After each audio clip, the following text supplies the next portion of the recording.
जय हिंद जय भारत दोस्तों। आज हम देखने वाले हैं 13 सितंबर 2021 का करंट अफेयर, जिनमें पहले हम देखेंगे कुछ हेडलाइन। जिनमें पहली हेडलाइन है 13 सितंबर को भूपेंद्र पटेल लेंगे मुख्यमंत्री पद की शपथ। अगला है भारत और ऑस्ट्रेलिया के मध्य हुई 2+2 मंत्री स्तरीय बैठक। तीसरा है मध्य प्रदेश पावर सेक्टर में साइबर सिक्योरिटी लागू करने वाला देश का पहला राज्य बना। अगला है 11 सितंबर को प्रधानमंत्री ने नुआखाई के अवसर पर किसानों को दी शुभकामनाएं। अगला है देवज्योति मिश्रा ने स्पेन में भारतीय फिल्म महोत्सव में सर्वश्रेष्ठ संगीत निर्देशक का पुरस्कार जीता। अगला है भारत और अमेरिका के मध्य स्ट्रेटेजिक क्लीन एनर्जी पार्टनरशिप के मंत्री स्तरीय बैठक हुई। अगला है बांग्लादेश में होगी भूमि प्रबंधन प्रणाली पूरी तरह से डिजिटल। अगला है फुकुशिमा परमाणु संयंत्र में विकिरण के स्तर को मापने के लिए होगा सांपों का उपयोग। अगला है 11 सितंबर को मनाया गया यूनिवर्सल ब्रदरहुड डे। अगला है 3 भारतीय गांव सर्वश्रेष्ठ पर्यटन के लिए नामित। ये थे आज के कुछ हेडलाइन। अब हम देखते हैं आज का पहला प्रश्न, जो कि है 13 सितंबर 2021 को निम्न में से कौन मुख्यमंत्री पद की शपथ लेंगे। तो सबसे पहली बात, किस राज्य के मुख्यमंत्री पद की शपथ लेंगे। तो जो गुजरात है दोस्तों, जो गुजरात है उसके जो मुख्यमंत्री पद की शपथ लेंगे भूपेंद्र पटेल। और अगर आपसे बात की जाए पहले गुजरात के सीएम कौन थे, तो गुजरात के पहले सीएम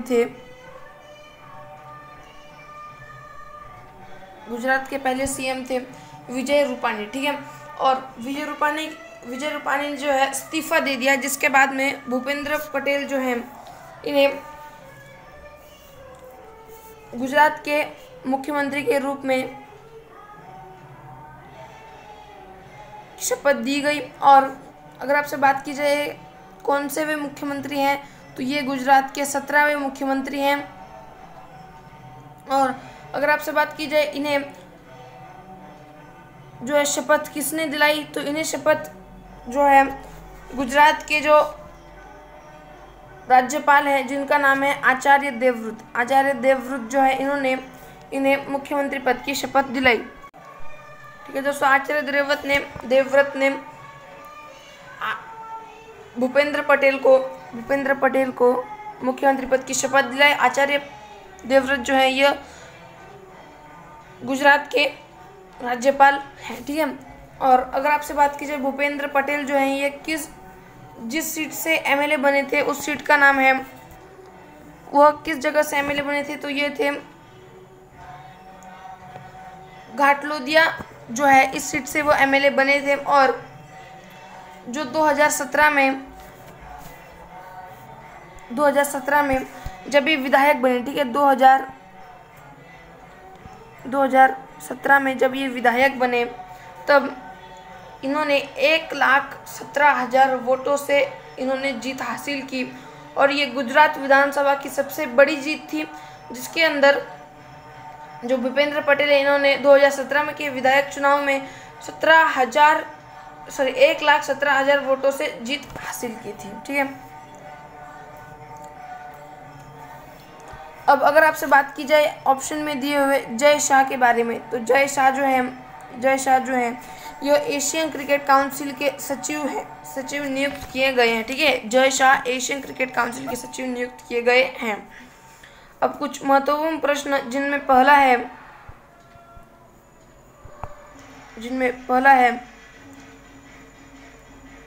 धोलावीरा जो है, पहला प्रश्न है धोलावीरा। ठीक है, तो धोलावीरा जो है यह यूनेस्को वर्ल्ड हेरिटेज साइट में शामिल किया गया है। और यह किस राज्य में है, तो यह गुजरात राज्य में है। किस सभ्यता से संबंधित है, तो ये संबंधित है हड़प्पा सभ्यता से यह संबंधित है। और इसका जो यह कौन सी रैंक का स्थल है जिसे यूनेस्को वर्ल्ड हेरिटेज में शामिल किया गया, तो ये भारत का 40वां यूनेस्को वर्ल्ड हेरिटेज में शामिल किया गया स्थल है। ठीक है, और इसका जो रीजनल नाम आप बोल सकते हो, फिर उसका नाम बोल सकते हो, एक और है जिसका नाम है कोटला टिब्बा। ठीक है, तो कोटला टिब्बा जो है ये इसका एक और नाम है। ठीक है, अब हम देखते हैं कुछ और महत्वपूर्ण प्रश्न, जिनमें पहला है, दूसरा है रानी की बाब। रानी की बाब जो है ये 2014 में रानी की बाब, ठीक है, दूसरा है रानी की बाब। तो रानी की बाब जो है ये 2014 में यूनेस्को वर्ल्ड हेरिटेज साइट में शामिल हुआ था। ठीक है, और इसे किस वंश ने बनाया था?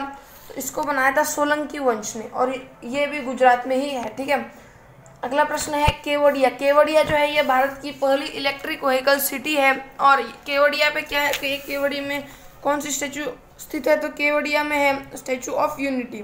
और स्टैचू ऑफ यूनिटी पर किसकी मूर्ति बनाई गई है?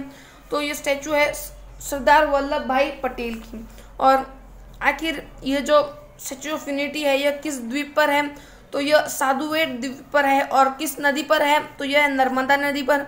और अगर आपसे बात की जाए इसके जो इंजीनियर, आप इंजीनियर बोल सकते हो, तो उनका नाम था राम सुतार। ठीक है, अगला प्रश्न है दांडी यात्रा। दांडी यात्रा जो है यह 12 मार्च 1930 से 6 अप्रैल 1930 तक हुई थी। ठीक है, अब हम देखते हैं हमारा आज का दूसरा प्रश्न, जो कि है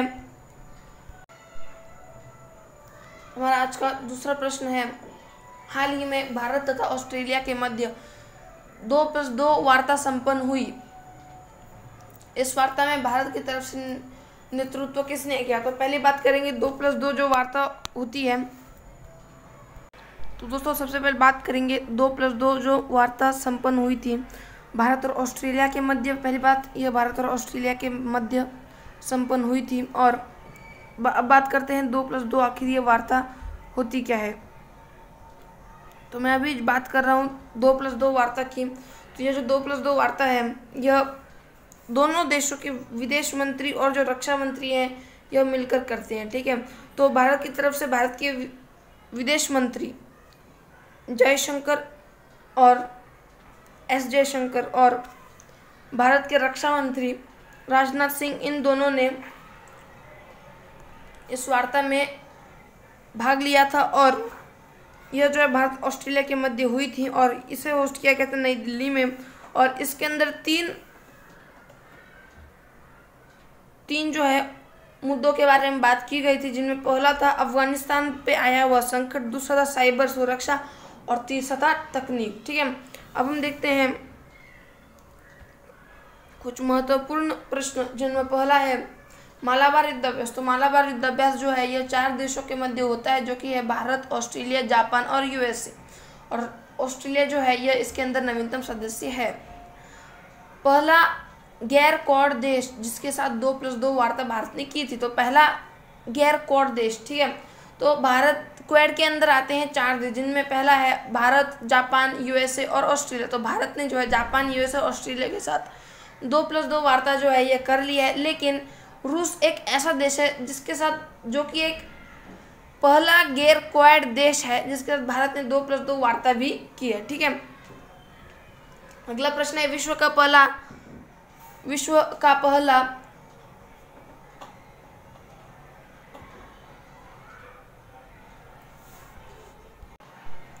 प्लेटिप्स अभ्यारण्य। तो विश्व का पहला प्लेटिप्स अभ्यारण्य जो है ये ऑस्ट्रेलिया में है।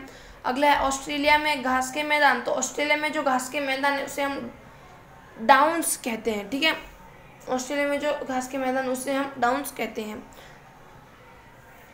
अब हम चलते हैं हमारे आज के तीसरे प्रश्न की तरफ, जो कि है हाल ही में पावर सेक्टर में साइबर सिक्योरिटी लागू करने वाला देश का पहला राज्य कौन बना। तो सबसे पहले बात करेंगे 2 बड़े साइबर जो हमले हुए थे इनके बारे में, जिनमें पहला है एक जो है यह 2 घटनाएं हुई थी, जिनमें पहला एक वैश्विक घटना है और एक राष्ट्रीय घटना है। जिनमें पहली जो वैश्विक घटना है उसके बारे में पहले चर्चा करेंगे, जो कि है अमेरिका की जो सबसे बड़ी गैस पाइपलाइन, जिसे हम फ्यूल पाइपलाइन कहते हैं। तो उस पाइपलाइन पर साइबर अटैक हुआ था, उस पाइपलाइन का नाम था कोलोनियल पाइपलाइन। ठीक है, ये अमेरिका की सबसे बड़ी फ्यूल पाइपलाइन या फिर हम इसे गैस पाइपलाइन कह सकते हैं, जिस पर साइबर अटैक हुआ था। ये थी एक वैश्विक घटना। और अगर बात करें राष्ट्रीय घटना की, तो भारत के अंदर जो मुंबई है, मुंबई के अंदर जो पावर सेक्टर है, उस पर भी साइबर अटैक हुआ था। तो इसी को देखते हुए जो मध्य प्रदेश सरकार है, इन्होंने पावर सेक्टर में जो है साइबर सिक्योरिटी लागू करने का आदेश दे दिया है। और यह हुआ था, और यह जो है यह जबलपुर में लागू किया गया है। ठीक है, अब हम देखते हैं कुछ महत्वपूर्ण प्रश्न, जिनमें पहला है, हाल ही में किस देश की सबसे बड़ी ईंधन पाइपलाइन पर साइबर अटैक हुआ? तो मैंने जैसे आपको बताया USA और उसको। ठीक है, और अगला प्रश्न है पेगासस क्या है? तो पेगासस जो है यह जासूसी करने के लिए एक मालवेयर बनाया होता है। ठीक है, हम बात करते हैं कि आखिर ये मालवेयर क्या होता है। तो मालवेयर के अंदर दो शब्द यूज करते हैं, जिनमें पहला है माल और दूसरा है सॉफ्टवेयर। ठीक है, दूसरा है सॉफ्टवेयर। तो सबसे पहले इसके अंदर जो माल है,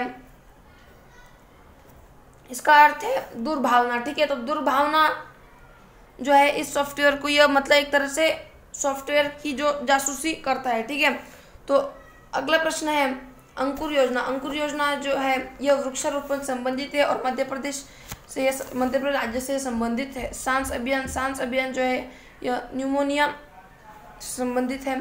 यूनेस्को ऐतिहासिक शहर लैंडस्केप योजना। तो यूनेस्को पहले बात करें कि यूनेस्को जो है इसका यूनेस्को का जो हेडक्वार्टर है यह पेरिस में। ठीक है, और आप मुझे बताओगे कि आखिर यूनेस्को ऐतिहासिक शहर लैंडस्केप योजना किससे संबंधित है? ठीक है, हम चलते हैं अगले प्रश्न की तरफ, जो कि है हाल ही में नुआखाई त्योहार चर्चा में था। इस त्योहार का संबंध मुख्यतः किस राज्य से है? तो इसका संबंध जो है ये पहली बात उड़ीसा से। और क्या है ये नुआखाई? तो नुआखाई जो है ये उड़ीसा में मनाया जाने वाला एक उत्सव है, जो कि एक कृषि उत्सव है। ठीक है, और प्रधानमंत्री नरेंद्र मोदी ने जितने भी किसान हैं उन सबको नुआखाई की हार्दिक शुभकामनाएं दी हैं। और अब बात करते हैं नुआखाई के बारे में। तो नुआखाई जो है, नुआ जो है उसका मतलब हो जाता है नया, और जो खाई है उसका मतलब हो जाता है नुआ खाना या नया धान। ठीक है, तो इसका अर्थ आप ये समझ लो कि नया धान इस नुआखाई शब्द का अर्थ है। ठीक है, और यह किस राज्य से संबंधित है? तो यह संबंधित है उड़ीसा राज्य से। अगला प्रश्न है बिरसा मुंडा स्टेडियम। तो बिरसा मुंडा स्टेडियम जो है यह भारत का सबसे बड़ा हॉकी स्टेडियम है, जो कि राउरकेला उड़ीसा में है। ठीक है, अगला प्रश्न है ड्रिंक फ्रॉम टैप शहर। तो यह पहला ड्रिंक फ्रॉम टैप शहर जो है ये पूरी है। अगला प्रश्न है रज पर्व। ठीक है, रज पर्व जो है ये उड़ीसा में ही मनाया जाता है। और रज पर्व का संबंध इससे है कि यह धरती के 3 दिन का जो मासिक पर्व है, इसी को हम रज पर्व कहते हैं। ठीक है, धरती के 3 दिन के मासिक जो चक्र है उसी को हम रज पर्व कहते हैं। अगला प्रश्न है अंबुबाची का मेला। तो अंबुबाची का जो मेला है यह कामाख्या माता मंदिर के अंदर मनाया जाता है। और यह जो कामाख्या माता मंदिर है यह ओडिशा में स्थित है। अगला प्रश्न है सूर्य मंदिर। सूर्य मंदिर जो है इसे हम कोणार्क मंदिर भी कहते हैं, और इसी का एक और नाम है जिसका जो ये है ब्लैक पगड़। ठीक है, और इसको बनाया था गंग वंश ने। ठीक है, और हम चलते हैं हमारे आज के 5वें प्रश्न की तरफ, जो कि है हाल ही में स्पेन में आयोजित 20वें इमेजिन इंडिया फिल्म फेस्टिवल में सर्वश्रेष्ठ संगीत निर्देशक का पुरस्कार जीता है। तो ये जीता है देवज्योति मिश्रा। ठीक है, अब बात करेंगे इस फेस्टिवल के बारे में। तो स्पेन के अंदर एक फेस्टिवल है जिसका नाम था भारतीय फिल्म फेस्टिवल, और इस फेस्टिवल के अंदर जो सर्वश्रेष्ठ संगीत निर्देशक यानी जो म्यूजिक डायरेक्टर है उसका अवार्ड दिया गया था देवज्योति मिश्रा को। और किस मूवी के बदले इन्हें यह अवार्ड दिया गया? तो इन्हें दिया गया था बांसुरी द फ्लूट जो मूवी है, इस पर इन्हें यह अवार्ड सर्वश्रेष्ठ म्यूजिक डायरेक्टर का अवार्ड दिया गया था। ठीक है, अब हम देखते हैं कुछ महत्वपूर्ण प्रश्न, जिनमें पहला है एसपी बाला सुब्रमण्यम। तो एसपी बाला सुब्रमण्यम जो है, इन्हें पद्म विभूषण 2021 से सम्मानित किया गया था और इनका हाल ही में निधन हो चुका है। महाराष्ट्र भूषण सम्मान, तो महाराष्ट्र भूषण सम्मान जो है यह आशा भोसले को दिया गया है। मिडनाइट सिंगर, तो यह जो मिडनाइट सिंगर जो है यह एक बुक है और यह एक ऑटोबायोग्राफी, और यह किन्होंने लिखी है, तो इसे लिखा है नरेंद्र चंचल ने। ठीक है, और अगर आपसे बात की जाए सर्वाधिक ग्रैमी पुरस्कार, तो सर्वाधिक संगीत ग्रैमी एक तरह संगीत ही है, तो संगीत में जो सर्वाधिक संगीत ग्रैमी पुरस्कार जो है यह दिया गया है बियोंसे को। और अगर आपसे बात की जाए सर्वश्रेष्ठ एम्बलम का ग्रैमी पुरस्कार, तो एम्बलम का सर्वश्रेष्ठ जो ग्रैमी पुरस्कार है, सर्वश्रेष्ठ एम्बलम का जो ग्रैमी पुरस्कार है वो दिया गया है टेलर स्विफ्ट को। और ये किस एल्बम के तौर पर इन्हें दिया गया है, तो ये दिया गया है फोकलोर एल्बम के तौर पर। याद रखना, सर्वश्रेष्ठ एल्बम ग्रैमी पुरस्कार टेलर स्विफ्ट को, और सर्वश्रेष्ठ संगीत ग्रैमी पुरस्कार तो ये दिया गया है बियोंसे को। और ये सर्वश्रेष्ठ नहीं, यानी सर्वाधिक संगीत, सॉरी मिस्टेक हो गई, सर्वश्रेष्ठ नहीं सर्वाधिक जो है संगीत ग्रैमी पुरस्कार जो है यह बियोंसे को दिया गया है, और सर्वश्रेष्ठ एल्बम का ग्रैमी पुरस्कार जो है यह टेलर स्मिथ को दिया गया है। अब हम चलते हैं अगले प्रश्न की तरफ, जो कि है हाल ही में भारत ने किस देश के साथ स्ट्रेटेजिक क्लीन एनर्जी पार्टनरशिप की मंत्रिस्तरीय वार्ता की है, तो यह की है अमेरिका के साथ। ठीक है, भारत और अमेरिका के जो मध्य है यह एक पार्टनरशिप जो है मंत्रिस्तरीय वार्ता हुई थी, जिसका नाम था स्ट्रेटेजिक क्लीन एनर्जी पार्टनरशिप। तो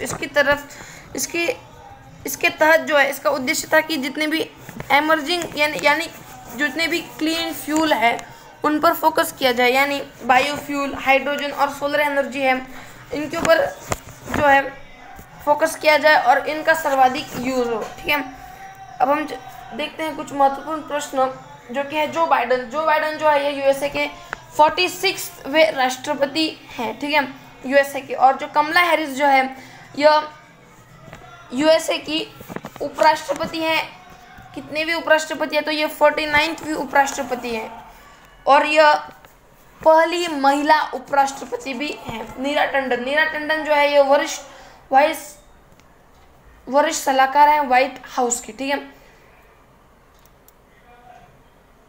अब हम बात करते हैं अगले प्रश्न की तरफ, जो कि है नैन्सी पेलोसी जो है यह यूएसए प्रतिनिधि सभा की स्पीकर है। ठीक है, ईडा जो है इसको हरिकेन यानी ईडा जो है यह एक तूफान था जो कि यूएसए में आया था। ठीक है, और अगर बात की जाए तोकाते जो है यह भी एक चक्रवात ही है, और इसको नाम दिया था म्यांमार में। और तोकाते का अर्थ यह होता है, तोकाते का अर्थ है आवाज़ करने वाली छिपकली। ठीक है, आवाज़ करने वाली छिपकली, इसका नामकरण किया था म्यांमार में। ईडा जो है एक हरिकेन तूफान है यूएसए में जो कि आया था। अब हम देखते हैं हमारा आज का अगला प्रश्न, जो कि है हाल ही में किस देश के द्वारा भूमि प्रबंधन प्रणाली को 100% डिजिटल करने का लक्ष्य रखा गया है, तो यह रखा गया है बांग्लादेश के द्वारा। ठीक है, जो भूमि प्रबंधन जो प्रणाली है इसको 100% डिजिटल करने का जो लक्ष्य रखा है बांग्लादेश ने। और इसके तहत क्या होगा, इस भूमि प्रबंधन प्रणाली जो इसके तहत होगा, घर बैठे बैठे जो भी नागरिक है उसको सारी भूमि सुविधाएं मिलेंगी। ठीक है, जो घर बैठे हुए जो मतलब अभी लॉकडाउन के कारण जो भी घर बैठे हुए हैं उन नागरिकों को सारी भूमि सुविधाएं मिलेंगी। ठीक है, और अगर आपसे बात की जाए बांग्लादेश के प्रधानमंत्री, तो बांग्लादेश की जो प्रधानमंत्री उनका नाम है शेख हसीना। अब देखते हैं कुछ महत्वपूर्ण प्रश्न, जो कि है गांधी शांति पुरस्कार 2020। तो गांधी शांति पुरस्कार 2020 जो है यह शेख मुजीबुर रहमान को दिया गया है, और जो शेख मुजीबुर रहमान है यह शेख हसीना जो कि बांग्लादेश के प्रधानमंत्री हैं इनके पिता है। ठीक है, शेख मुजीबुर रहमान। अगला प्रश्न है शांति उग्र सेना। तो शांति उग्र सेना जो है यह भारत शांति के लिए शांति अग्रसर सेना जो है यह बांग्लादेश में आयोजित की गई थी और इसके अंदर भारत शामिल हुआ था। अगला प्रश्न है मिताली एक्सप्रेस। तो जो मिताली एक्सप्रेस है यह भारत और बांग्लादेश के मध्य चलने वाली ट्रेन है। अगला प्रश्न है ओलंपिक लॉरेल पुरस्कार। तो जो ओलंपिक लॉरेल पुरस्कार जो है यह मोहम्मद यूनुस को दिया गया है, जो कि बांग्लादेश के निवासी हैं। स्वामित्व योजना। तो स्वामित्व योजना जो है यह 24 अप्रैल 2020 को शुरू की गई थी। ठीक है, अब हम देखते हैं हमारा आज का 8वां प्रश्न, जो कि है हाल ही में 3 भारतीय गांव सर्वश्रेष्ठ पर्यटन गांव के लिए नामित किए गए हैं, इनमें से कौन शामिल नहीं है। तो सबसे पहले बात करेंगे संयुक्त राष्ट्र विश्व पर्यटन संगठन। तो यह जो संगठन है इसने किस वर्ष को सबसे खराब वर्ष घोषित किया है। तो इन्होंने 2020 को सबसे खराब वर्ष घोषित किया है क्योंकि 2020 में जब कोरोना था तब कोई भी टूरिस्ट जो है कहीं पे भी किसी ने भी विजिट नहीं किया, तो जिसके कारण जो संयुक्त राष्ट्र विश्व पर्यटन है यानी वर्ल्ड टूरिस्ट ऑर्गेनाइजेशन, तो यह जो है इन्हें बहुत ज़्यादा घाटा हुआ है। तो इसीलिए इन्होंने सबसे खराब वर्ष 2021 को घोषित किया है। और अगर आपसे बात की जाए भारत के सर्वश्रेष्ठ पर्यटन 3 गांव, तो उनमें पहला है पोचमपल्ली जो कि फर्स्ट ऑप्शन में है, दूसरा है कोंगथोंग गांव और तीसरा है लथपुरा खास गांव। तो इनमें से कुनरिया गांव जो है यह इन गांवों में शामिल नहीं है। और अगर आपसे बात कीजिए कुनरिया गांव की, तो कुनरिया गांव में पहली बालिका पंचायत जो है यह है। ठीक है, पहली बालिका पंचायत जो है यह यहाँ पे हुई थी। कहाँ पे? कुनरिया गांव में।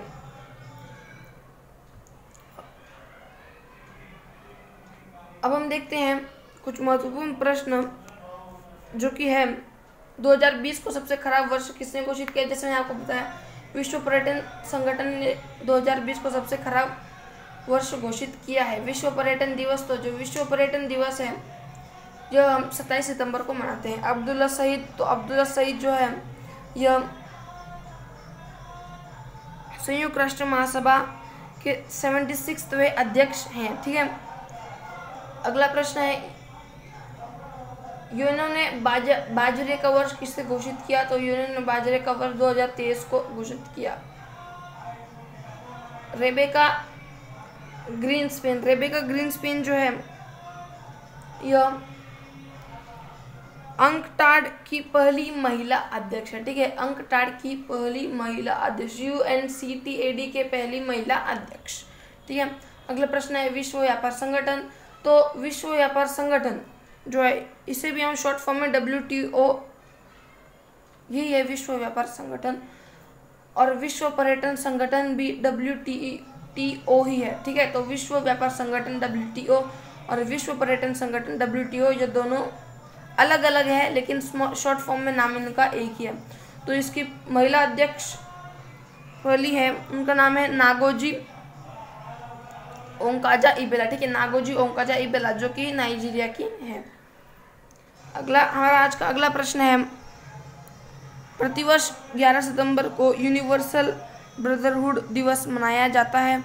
इस दिवस का संबंध है, तो इस दिवस का संबंध है स्वामी विवेकानंद से, क्योंकि जब 11 सितंबर 1893 को शिकागो के अंदर एक धर्म सम्मेलन हुआ था, जिसके अंदर स्वामी विवेकानंद की जब स्पीच की पारी आई तो उन्होंने सबसे पहले कुछ शब्द कहे थे, और वो शब्द थे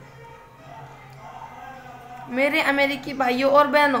तो जब स्वामी विवेकानंद ने ये कुछ शब्द कहे मेरे अमेरिकी भाइयों और बहनों, तब सभी लोग खड़े होकर 2 मिनट का स्टैंडिंग ओवेशन करने लगे। और इसी दिन को 11 सितंबर को यूनिवर्सल ब्रदरहुड दिवस के तौर पर मनाया जाता है। ठीक है, तो इसका आंसर हो जाएगा स्वामी विवेकानंद से यह संबंध, इस दिवस का संबंध है। अब हम देखते हैं कुछ महत्वपूर्ण प्रश्न जो कि है टीका उत्सव। टीका उत्सव जो है यह 11 अप्रैल से 14 अप्रैल के मध्य मनाया जाता है। और 11 अप्रैल क्यों सिलेक्ट किया गया, तो 11 अप्रैल को ज्योतिबा फुले जो है इनका जन्मदिन हुआ था और 14 अप्रैल को डॉक्टर बाबा साहेब अम्बेडकर का जन्म हुआ था। ठीक है, अगला प्रश्न है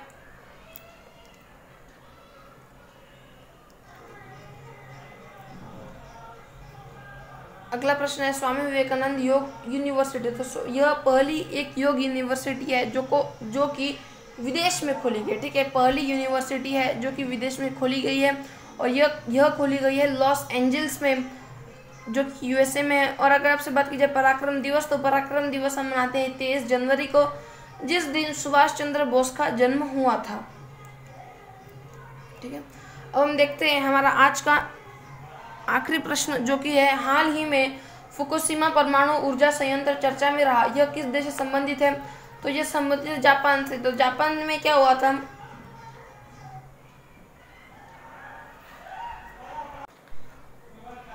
दोस्तों एक 2011 की बात है जब जो जापान था उसके बाद में जापान जो है वहाँ पे एक भूकंप आया था, जिसके कारण वहाँ पे जो एक परमाणु संयंत्र था जिसका नाम था फुकुशिमा परमाणु संयंत्र, वहाँ पे एक बहुत बड़ा हादसा हुआ जिसके कारण 16,000 लोगों की वहीं पे मौत हो गई थी और 1 लाख से ज़्यादा लोग घायल हो गए थे। तो अब उसको करीब 10 साल पूर्ण हो चुके हैं उस घटना को हुए। तो अब वहाँ पर जो है साइंटिस्ट जो है वहाँ पर सांप भेजकर यह चेक कर रही है कि क्या वहाँ पे कोई रेडियो एक्टिव जो है पदार्थ या फिर कोई रेडियोएक्टिव कोई चीज़ है तो नहीं जिसके कारण किसी को नुकसान हो सके। तो यह जो साइंटिस्ट हैं ये सांपों को वहाँ पर उस फुकुशिमा परमाणु संयंत्र के अंदर भेजकर यह चेक कर रहे हैं। ठीक है, तो यही था हमारा आज का करंट अफेयर। अगर आपको वीडियो अच्छी लगती है तो वीडियो को लाइक करो, चैनल पे नए चैनल को सब्सक्राइब कर दो। मिलते हैं अगली वीडियो में।